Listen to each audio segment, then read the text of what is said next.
XCOM 2 comes out on February 5th. If you're like me, you have not played XCOM 1. It's currently $8 on Steam, and I thought, why not check it out? Why not do a video? Why not?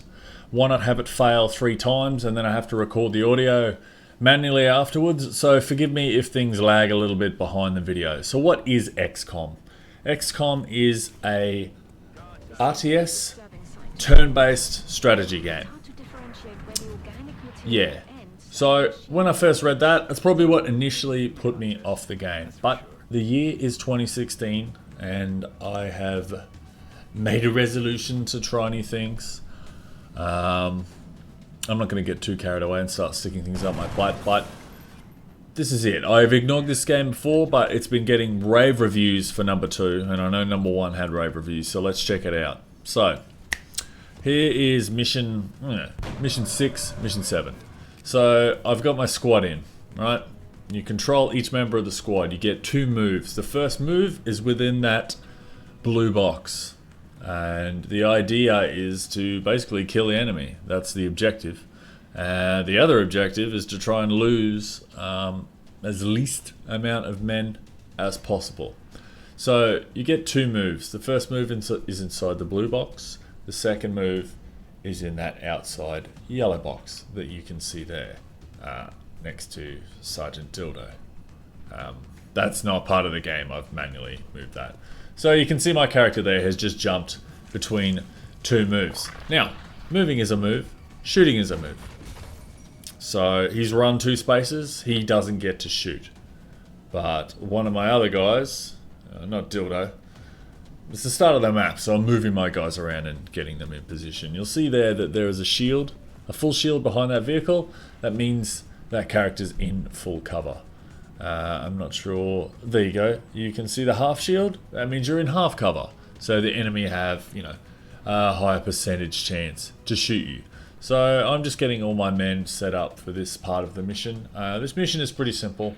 There's a fair few guys inside the building, and I just have to kill them. One of my main objectives, though, is to capture one of the guys. So there's 2 characters I've got with a stun pack, and I have to try and get close enough to one of the aliens to stun them so I can capture them. Now, when you start the map, you can't see where everyone is. That evolves through time, which, it makes it difficult setting up. You can see you've got that fog of war, and again, this guy's slipped off back into the building, so you don't know where he is. These cutscenes get a little bit annoying, but I guess there's probably an option to turn that off in the map. Obviously, anyone who's played this game before is probably tearing their hair out with how poorly I'm explaining it, but so be it. Okay, so got a fair few guys together here. I'm choosing to use my move of throwing a grenade, which obviously does a cone area of damage. It doesn't kill them, but it takes them down a bit, which will make it easier to pick them off. So I'll move my other guy into... No, actually, I don't think I move this guy into position anywhere. You don't have to move all your guys. You can choose to move, 1 move to move them to one spot. So, for example, I move this guy behind here. The enemy is in something called Overwatch, which means when you move in their field of view, they'll automatically shoot at you. Right now, I'm putting my guy into Overwatch, so if any of the enemies do pop out and try to move, he will shoot at them. So I'm just getting a few more guys closer up. And again, you can spend as much time as you want moving guys around, making sure they're getting in the right position. And, it does get really involving. You'll find that if you just sort of start moving around and just going, oh yeah, I'll put him here, I'll put him here, and it really leads to making errors and your guys getting picked off, because it doesn't take a lot to actually get killed in this game. It's quite easy to you just take a few shots and you can get injured. There's sort of a chance based, this guy's just done 2 damage to me. And there's a chance that you'll miss. This other character's gone to move, so I'll automatically shoot on him. Fuck, this is a terrible explanation. But it is quite quite challenging, but it's also quite rewarding. A few early missions I just sort of like, blast through it and started losing a lot of guys. I think one mission I started with 5 and I ended up with 2 guys left.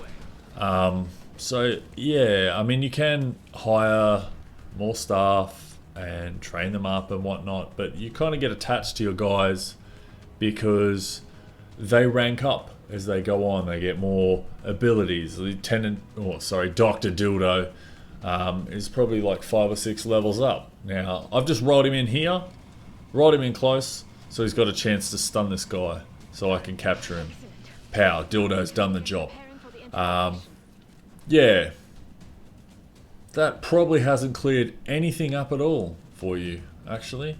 Don't know. Hopefully that's made some sense. But yeah, I honestly reckon if you put this off because of the turn-based, forget that. I'd really go and pick it up. It's $10. You get Xcom, the original, and Xcom Bureau, which is the expansion. Yeah, it's really worth checking out, and especially with Xcom 2 around the corner. I mean, I don't know about you, but I don't like blowing my wad of $90 on a new game if I'm not sure I'm gonna like it. And especially if I haven't played the first one. I mean, there's probably so much game here to experience and enjoy. Yeah, it's well worth checking out. So, thanks for listening to my confusing and poorly done tutorial. I'll see you soon with another video. Fuck, that better have recorded. If that hasn't recorded, I swear to God, I'm gonna